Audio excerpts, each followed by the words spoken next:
Okay, so we will start your class now. I hope you can see my PPT that I've shared. We will just go through what we have discussed yesterday, and after that, we will look into the further things. Okay, so this is a module one which we are covering now. So yesterday we have seen concept of pre-stressing and some advantages, limitations, and some terminologies. Okay, so coming to pre-stress, as I said, it is nothing but initial load or compressive force that we apply before the member is put into service. So that is nothing but your pre-stress. So one more example before pre-stress was used in concrete was in force fitting metal bands on wooden barrels. So this is one example. Second example was your force fitting of metal strip on bullock cart wheels. So why is pre-stressing used in concrete? Okay, so RCC has many disadvantages, as I said. So full section is not utilized, then cracks start to develop at the tension zone. To counteract all those things, we have developed this concept called pre-stressing. Okay, so I have explained this in detail yesterday, how the concept of pre-stressing works. So first, this is your unstressed beam in a figure one. Then when the load acts, it deflects downwards or it sags, which is shown in a figure 2. Okay, so what we do is we pass steel rods or what we call as tendons here. So we pass those through your concrete beam, and then we use hydraulic jacks to pull those steel members. We apply tensile forces, and what we do when we when we pull those steel wires, we do not allow it to get back to its original shape. We anchor it using anchoring devices that we will look into today. Okay, so that is your fourth figure. Then what happens after this pre-stress force is transferred to your beam as a compressive force? A tensile force that was developed in steel is now transferred to your concrete beam as compressive force. So that causes deflection because the pre-stressing tendon or a steel is below your neutral axis, right? So because it is below your neutral axis, it will cause your beam to deflect upwards, or it will start to hog. Okay, so when the beam is put under service, when it has loads coming over it, it will have a flat profile. It will not hog. It will come to a flat profile. So that is your concept of pre-stressing. Okay, so this is one more example wherein I explained this for your concept of pre-stressing. Okay, so one more example that I had shown yesterday for explaining the concept of pre-stressing, same thing for simply supported beams and cantilever beams.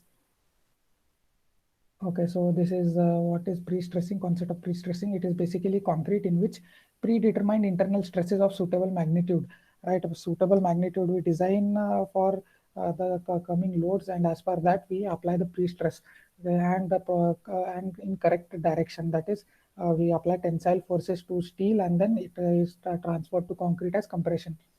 Okay, so that is there. Then so what that results in external loads to counteract. Okay, so that is there. Then coming to the next thing, can any one of you who were present yesterday can just tell me a few advantages of PSC? We have discussed many advantages. You can just type in chat, or you can unmute and you can tell me a few advantages of PSC.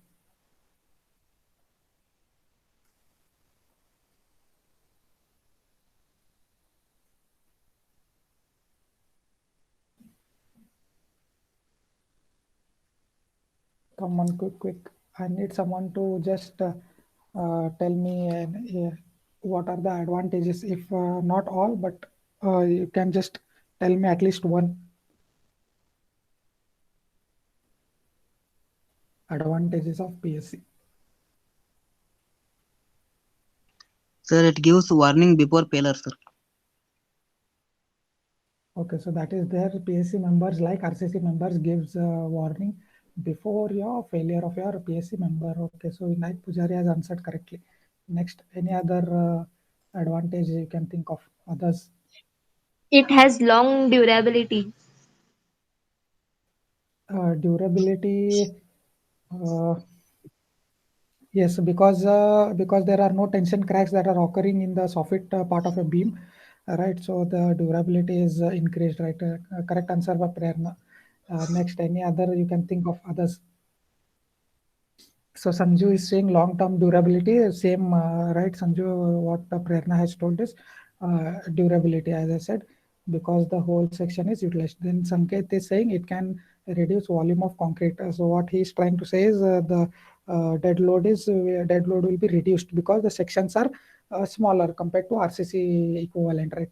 So that are a few advantages of your PSC. Right, see, lighter, slender members, then free from tensile stresses, no cracks, durable, then longer span, we can achieve longer span. So that is nothing but you can have high span to depth ratio, more span and lesser depth.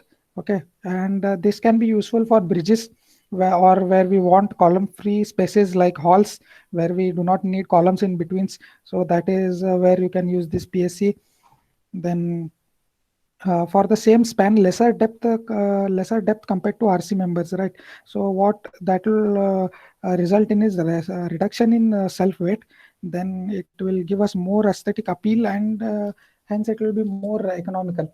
So that is there. Next, factory quality, as I said, because a pre-stressed element can be manufactured as a precast members, and which can be assembled in on site. So factory quality can be achieved. So warning before failure, as a friend said, that they give warning. They are ductile steel as we use. It is ductile, and it deforms before failure. So better fatigue strength I have explained yesterday because of stress reversals. Because there is no stress reversals here. So better fatigue strength will be given by these PSC members. So enhanced bending shear and torsional capacities. Okay, so precast elements are possible for mass construction also. So these are a few advantages, and coming to few disadvantages of PSC, as we have seen yesterday, it needs a skilled labor and technology. Materials are costly, then special equipment and labor are required, right? And inspection is required for PSC members. Then initial setup is very costly of this PSC members. Then they are lesser fire resistant because of steel, and as it is exposed to fire, your steel will start to behave ductile. Then the pre-stress is lost, and when the pre-stress is lost, it will cause failure of your structure. Okay, so coming to a few terminologies. Today we will look into a few terminologies. Tendon. So I have used the word tendon many times. So tendon is nothing but your steel that we use.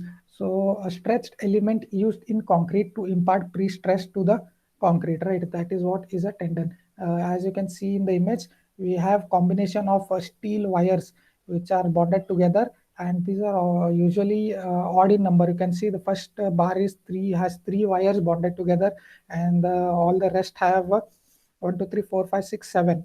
7. We can have 5, we can have 7, we can have 9 combination. We usually have odd number of wires that are used to create this tendon. Okay, so coming to anchorages, I have told that anchorages are used to transfer your tensile stresses from a steel to your concrete. So how do we exactly anchor? We have a separate module on this, but I will explain it in general here. So anchorages are nothing but your hardware assembly used for transferring pre-stress from your tendon to concrete. All right. So in your right side image, you can see we have pre-stressing steel. We have many strands of our pre-stressing steel here, many strands. So these things are passed, these steel are passed through your duct here. You can see duct is named here. It is passed through this duct, then it is passed through this guide, and individual strands are passed through this holes here, which is your bearing plate.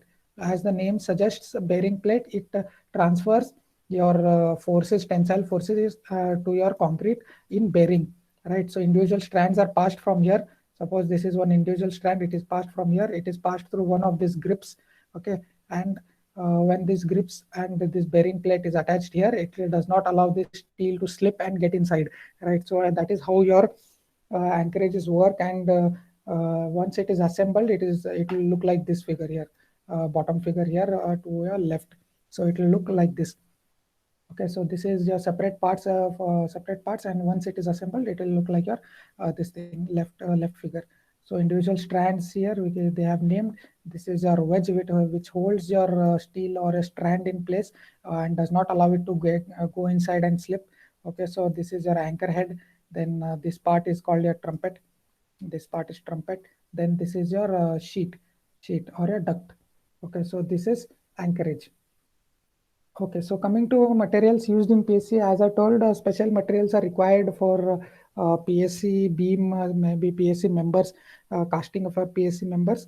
Okay, so we will look into, not in detail, but we will look into just what are the materials that we will be using in PSC. Okay, so first thing is cement. We can use OPC or your what we call as ordinary Portland cement, which is conforming to your IS 269. Okay, so it has to conform for your IS 269. That kind of OPC cement we can use, or we can go for Portland slag cement, right? Which has a which should follow the code IS 455. Okay, Portland slag cement. Then we can use rapid hardening cement, right? Rapid hardening Portland cement. That has to conform to your IS 8041. Okay, so various codes for various types of cements are there. Okay, so that particular type of cement should follow the guidelines of this particular code. So next we can use high strength OPC, high strength ordinary Portland cement. We can use any of these based on your requirements. Right, IS 8112. This is for a high strength OPC. So we can use all these kind of cements. Okay, so coming to concrete, we use cement to prepare this concrete. So your concrete should have higher compressive strength. Why? Because this tensile steel that we pull using jacks, and then we transfer that tensile forces to this concrete as compressive force. So the concrete should be able to bear all this compressive stress. So your concrete, it is having higher compressive strength comparatively. Also, it has higher tensile strength than ordinary concrete. The normal concrete that you use, compared to that, this concrete which we use in PSC should have higher compressive strength and also higher tensile strength. Okay, so remember this. Coming to steel. Okay, so we should use high tensile steel. We cannot use your Fe 500, Fe 415. Okay, so we use steel which is having your Fe 1500 or 1800. All those high tensile steel we will be using here. Okay, so wire. So first thing is your wire. So pre-stressing wire is a single unit made up of steel. So combination of your wires make a strand. Okay, I have shown you an image previously wherein 3, 5, 7 or 9 combination of wires, single unit, we make a strand. We twist them, we bind them together to form a strand. Okay, so combination of strands will give us a tendon. Combination of strands give us tendon. Combination of tendons give us cables. Okay, cables are usually used in bridges that we say. Okay, so bars. Bars are now also a type of wire, but the diameter of this is much larger than that of a wire. It is also a single unit. Okay, so these are a few different types of steels. Okay, so this is what I was explaining in the previous slide. So this is your individual. Let me just draw. This is your individual wire. This thing is an individual wire. So combination of individual wires form a strand. So 1, 2, 3, 4, 5, 6, 7. So this has seven number of wires forming one strand. So this is also a strand. This is also a strand. Okay, so these are strands here, which I have marked here. So your profile may be different. Say first, this thing has different profile of arrangement of your wires. Then this has various different approach of arranging wires. This has a very different approach of arranging wires. Then this is, as we can see this figure, your first one. This is your single element here, right? It has 5 wires or one strand, and this has how many strands? 1, 2, 3, 4, 5, 6, and also in between here 7, 7, 8, 9, 10, 11, 12, 13, right? So it has 13 number of strands, and the combination of strands give us tendons. Okay, so these are strands. First 3 are strands. Combination of strands give us tendons. Okay, so combination of tendons give us cable. Remember, when these are combined, when number of these, say one more of these like this, if we have combination of say 5 or 7, what will make is it will make a cable, and this will be used in your bridges. Okay, so one more, I have a few figures which will help you to better understand. See, Sir, strand. sir, Okay, yes, sir, third, fourth, not understand. which one? Previous slide, sir. Previous slide. Third and fourth figure not understand, sir. Third and fourth. Huh. Wait, just a minute. Meaning you understood what is a wire? Wire understood, sir. Okay, so this is one wire. So combination of wires make a strand. So this is a strand. This is also a strand. But your combination, how they place your wires inside. Say they have placed circumferentially here. They have placed three inside and then circumferentially outside. So how they place your wire inside, how you place is depending upon your company, right? So this is also a strand. First image is a strand. Second is a strand. Third is also a strand because they are combination of wires. So fourth figure is your tendon. This is not a strand. This is a tendon, right? Tendon, I have told, is a combination of strands. When see this is your first figure. Your first figure is here. See, no, correct. This is here, and combination of this 1, 2, 3, 4, 5, 6, 6, and consider this also 1. Okay, so 7 number of strands form this one tendon. Okay, so combine various tendon. This is also a tendon, right? This is also a tendon. This is also a tendon. This is also a tendon. Okay, understood now? Sir. Okay.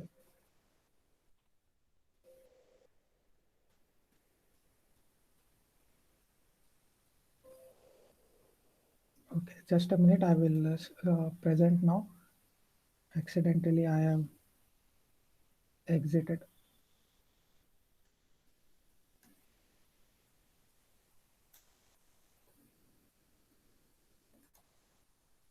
Okay, so strand 2 or 3 or 7 wires, it may go up to 9 also. Okay, so are wound together to form a pre-stressing strand. We can see here various images. See in the first wire, 3 wires are combined to make a strand. In the second, we see there are around 7 wires combining to make a strand. See, diameter also is varying for of each wire. In each strand, we can see this strand has a larger diameter wires, and the second strand has a smaller diameter of wires, but it has a large number of wires. Okay, so that may vary, and that may vary depending upon your design. So this is a strand. As I told, a tendon is a group of strands, is a tendon. When we combine a number of strands together, it forms a tendon. Say this is how your tendon looks like. Say it consists of various strands. See how many number of strands are combined here to make a tendon. So this is your single tendon, and when we use this tendon in combination with many other, it forms a cable. Okay, a group of tendons form a cable. So remember, wire after wire, when combination of wires are used, it is called a strand, and the combination of strand is called a tendon. Combination of tendons is called a cable. Okay, so that you have to remember. Okay, so coming to steel, some technical specifications on how they have to be made, or how what are the properties they have to have, so that we can. Helri. Sir ಸ್ವಲ್ಪ slow ಹೇಳ್ರಿ sir, fast ಅಂತ. Fast ಹೋಯ್ತ್ರಿ, ಯಾವ್ದ್ರಿ? Sir ಹಿಂದಿನ ಅಲ್ಲಿ tendons ಆಮೇಲೆ ಅದು ಇದನ್ನ ಹೇಳಂತಿದ್ರಿ sir, fast ಹೋದ್ರಿ. So okay, so wires. So wire is an individual element of steel. Okay, it is a single unit. So combination of wires will make strands. Combination of wires, say combination of 3, combination of 5, combination of 7, or combination of 9. Usually odd number, right? Odd number are used. So combination of odd number of wires give us a strand. It forms one strand. Okay, so combination of strands. So strands are also combined together to form one tendon. Okay, so one tendon in combination, many number of tendons form one cable.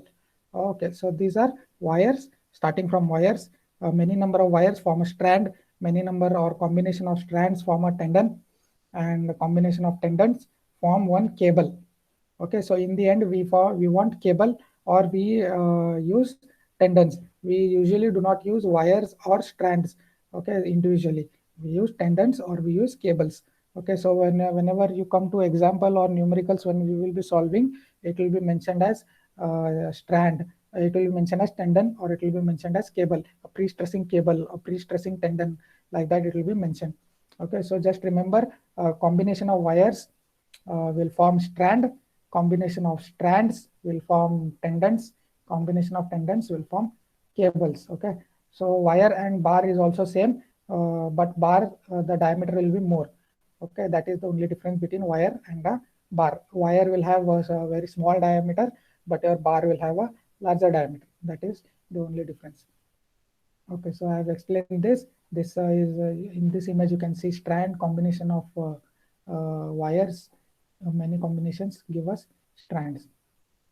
Okay, so this is an example of a tendon wherein when many strands are combined together to form a tendon. A group of tendons form a cable. Okay, so coming to technical specifications, first thing, how they have to be prepared and what code they have to follow. So they can be plain hard drawn steel wire. Plain hard drawn steel wire. As the name suggests, it is plain. It does not have any indentations or any ribs on it. It is plain. It is hard drawn, meaning it is force is used to increase its length. Okay, so that is their hard drawn steel wire. IS 1785 part 1 and part 3, it has to conform to this IS code. Okay, so second thing, it steel may be produced by cold drawn indented wire, indented wire. So I'll show images of this, you will understand how they are. Indented meaning there will be some indentation that will be provided on this cold drawn meaning it is not whenever steel is manufactured, as you have seen in factories, it is usually red hot, right? But this is cold drawn. It is not hot in state when it is drawn, right? So it is cold drawn indented wire. Indented meaning there is some marking which is there on your steel wire, which helps in gripping your concrete. So that is there. Then high tensile steel wire, which should conform to your IS 2090. Then uncoated stress relieved strand. Okay, so as the name suggests, it is uncoated and stress relieved, meaning some steel wires, what will have is it will have some internal stresses that are developed because of your sudden cooling or some other external factors. So these last number of wires, they have this stress relieved. Okay, so they have better performance. So just remember, these are not important. Just you have to remember these four things. They'll not ask you to explain this, but you have to just remember this for how they are, how your steel wires are manufactured. Okay, so see your image, how your plain hard drawn steel wire is. See, various diameters are available and it is plain. It does not have any ribs or it does not have any markings on it. So it is plain hard drawn steel wire. This is how it looks like. Okay, so coming to your cold drawn indented wire. So you can see some indentation. You can see some spiral markings on it, right? So that helps in your gripping your concrete. Okay, so that is their cold drawn indented wire. Okay, so coming to terminologies, again, some few terminologies we will look into part 2, right? Part 2 of your terminologies.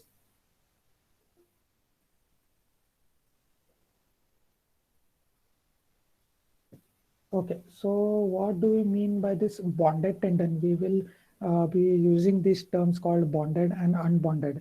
So in numericals also, they will be mentioning whether your tendon is bonded or it is unbonded. So when pre-stressing tendon, when your tendon is bonded to concrete, either directly or through grouting. You know what is grouting? Grouting is your passing of your cementitious slurry between your tensile, between a steel and a concrete, so that it grips. That gap between your steel and your concrete is filled with this cement slurry. That is grouting. Okay, so when the pre-stressing tendon is bonded to concrete, it is called bonded tendon. And when there is no bond between your concrete and your steel, it is called as unbonded tendon. Okay, so remember this bonded and unbonded. When your pre-stressing steel is in direct contact with your concrete, it is bonded tendon. when it is not in contact with our concrete, it is unbonded. Okay, so this is what is unbonded and bonded tendon. Okay, so coming to duct, some ducts or your holes or your voids are provided in your pre-stress member to accommodate a tendon for post-tensioning. Okay, so when we come to post-tensioning, you will understand this clearly. I will just show you these ducts here. See, these are ducts which I have marked here in red. These are ducts. You can see there are nothing. They are nothing but they are pipes, right? They are PVC pipes or steel pipes which are placed inside your cages here in your reinforcement cages. And once your concrete is poured, this will have a passage for a steel tendons to pass through, right? If we do not leave any voids or if we do not leave any hole here, we cannot pass your tendon later. No, we have to drill again. Then for that, what we do is initially we place these ducts.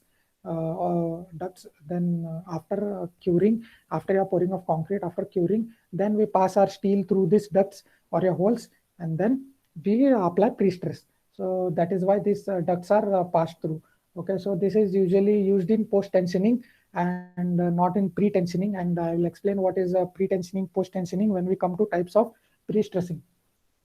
Okay, so another example of a duct, you can see they have marked steel duct here. Duct and tendons are passed through this steel duct here. You can see tendons are passed, and then this gap between your tendons and your steel duct, you can see there is some gap between your duct and your tendon. No, so that gap will be filled by a grout later, so that there is proper bonding between your steel duct and your tendon. So that grout will be filled later. Okay, so this is what is your duct. Also, see, you can see various shapes in which you can place your ducts. We have circular ducts. We have these flat ones. You can see at the bottom. Flat ones are also available depending upon your need, whether you are using it in a beam, whether using it in a slab. Okay, so different types of shapes are available for your ducts, and we can make use of these. Okay, so coming to the next thing, effective pre-stress. What do we mean by effective pre-stress? So when we apply pre-stress, there are some losses that occur. Concrete, there are some creep in concrete, then there is some shortening of concrete because of this compressive force. Then your steel starts to relax and releases your stress. So many other things are factors are there which reduces your stress that we apply to your steel. So once we deduct all these losses, and what the stress that is remaining, that is nothing but a effective stress. The stress remaining in concrete due to pre-stressing after all the calculated losses have been deducted.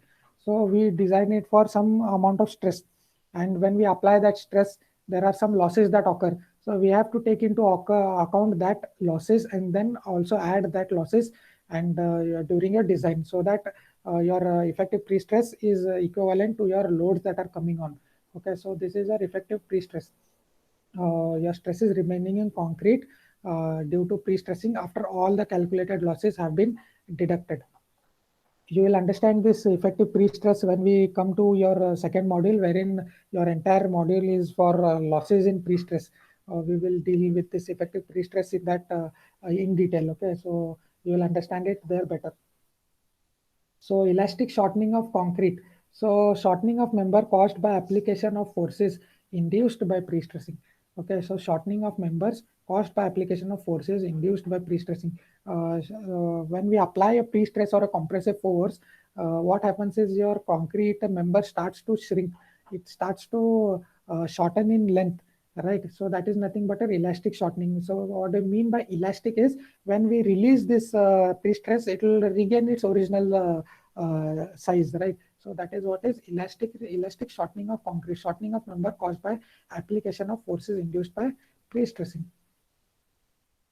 Okay, so jacking force, I have mentioned some terms that we use, jacking, hydraulic jack to apply tensile forces. Now we can see in this image they are using one hydraulic jack to pull your steel tendons here, right? So once we pass your tendons through your beam, we use this hydraulic jack, we pull or we stretch your steel. Okay, once we stretch your steel, we use your anchorage devices to hold it in place. So after all this, your tensile pre-stresses applied to your concrete. So what is jacking force? So jacking force is a temporary force exerted by device that introduces tension in pre-stressing tendon. Okay, so temporary force, it is a temporary force. Jacking force is a temporary force, and later this temporary force is transferred to your concrete as compressive force. So temporary force exerted by a device that introduces tension into pre-stressing tendon. So what it does is it pulls your pre-stressing tendon. So when it pulls, it introduces tensile stresses in your pre-stressing tendon. So that is what is the job of your jacking of your jack or your hydraulic jack. And the force that it applies is called a jacking force. So we calculate this jacking force that is required. We calculate it in newtons, and there is a gauge that is there, and we can observe. And usually that is 2000, say 2000 kilonewton and 1800 kilonewton. That amount of force we calculate, we design, and we tell that jacking operator to apply this amount of force and to stretch the tendon by this much and that will be applied, and then anchorages will be put in, wedges will be put in, and it will be held into place. Okay, so this is just a brief explanation of how it is done. I will explain it in detail when we come to pre-tensioning, post-tensioning, or types of pre-stressing. I will explain all those things in detail. So coming to a few early attempts of pre-stressing. We know pre-stressing of concrete is not new. Pre-stressing of concrete has started since late 19th century. So earlier what they used to do is they used to use this mild steel rods, right? Mild steel rods. We know Fe value or Fy value of mild steel is how much? 250 MPa, right? Megapascal. So 250. So that was not very useful, right? So we the high tensile steel that we use, as I told now, is around 1800, 2000, right? And they used to use earlier only Fe 250 mild steel. So that was not very effective. So mild steel rods were stretched, as I told, and concrete was poured around them. So when this concrete hardens, this the stretching force of this mild steel rods were released. So when this stretching force is released, your mild steel tries to come back to its original length. So, but your concrete, which has hardened around it, will not allow it to come back to its original shape. So, what your tensile force is of your mild steel will become compressive force for your concrete. So, as I said, it was not very effective and they were not very successful. So, effect of pre-stress reduced with time, right? So, as I told, the effect of pre-stress will reduce with time. There are some losses which occur with time and which will reduce your pre-stress. So, and sustained loading, meaning continuously loaded structures started to fail. So, why this occurred was because of your concrete shrinks with time. We know that concrete shrinks in volume with respect to time. So when a concrete shrinks, your effective pre-stress is reduced. So that is one reason. Then second reason is under sustained loading, strain in concrete increased with time, right? So when there was sustained loading, your strain in concrete increased with time. So that caused your failure of your earlier attempts of pre-stressing. So what this strain in concrete which increases time is called your creep strain. You might have heard what this you might have heard this term called creep strain. So that is nothing but when you have sustained loading, strain in concrete increases with time. So this is nothing but a creep strain. So because of your creep strain and your concrete shrinking with time, your members were starting to fail. So this was earlier during the 19th century. So now we have many modern techniques. We have high strength steel, we have high quality concrete which can handle larger stresses and strains. So now we are very successful in your PSC. Okay, so father of PSC, who is the father of PSC? If they ask you, you have to name as Eugene Freyssinet. Freyssinet, right? Eugene Freyssinet. He was a citizen of France. Okay, Eugene Freyssinet. So during World War II, application of PSC and precast member increased rapidly. So that is there. So during World War II, after World War II or during World War II, your application of PSC and precast concrete members increased rapidly. So PSC was started to use in building frames, in building your parking structures. PSC was used in building stadiums. Then PSC is always also used in railway sleepers. You might have seen. Then transmission line poles, those are also made up of PSC. So many other things. So this all this started during World War II. Okay, so first PSC bridge in India. If they ask you what which was the first PSC bridge in India, it was built on 1948 under Assam Rail Link project. So one more famous bridge, which is a PSC bridge of India, is your Pamban Bridge, Rameswaram. So you might have seen this scenic bridge. This is one PSA bridge, very classic example. This is a railway bridge and not for Your voice is your breaking, sir. road. It is not a road bridge, it is a railway bridge. You can see a railway passing through. Okay, so this steel part, you can see this steel part is a bascule type of bridge, wherein these two lifts from your these two hinges here. It lifts and it opens and it allows your ships to pass. So that is there. Okay, so voice is breaking. Yes, sir. Hello. Hello, sir. So am I clear now, or should I just wait until I get a proper connection? So let me know if I am clear now. No, sir. It's breaking, sir. Okay, so this is okay. Should I continue? What about others? Others are able to hear me. Others are able to hear clearly. No, sir, voice is breaking. Voice is breaking still. Since when is it breaking? Which slide?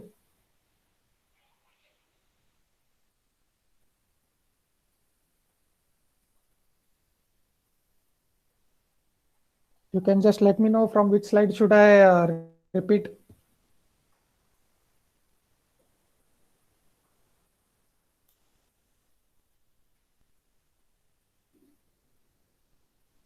Okay, so am I clear now? Is my voice consistent, or is it still breaking up?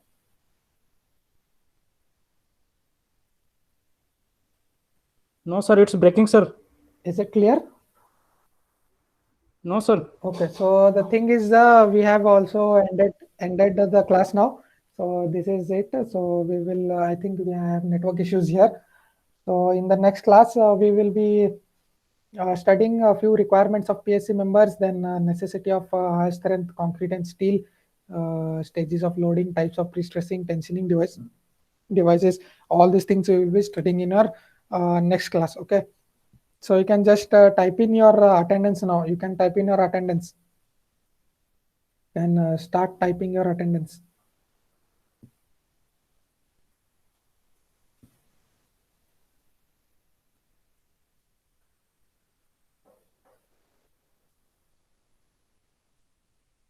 Please start typing your attendance. I will just Sanjay is saying that before from 2 to 3 minutes my voice is breaking, so I will just repeat 2 to 3 slides that I have explained.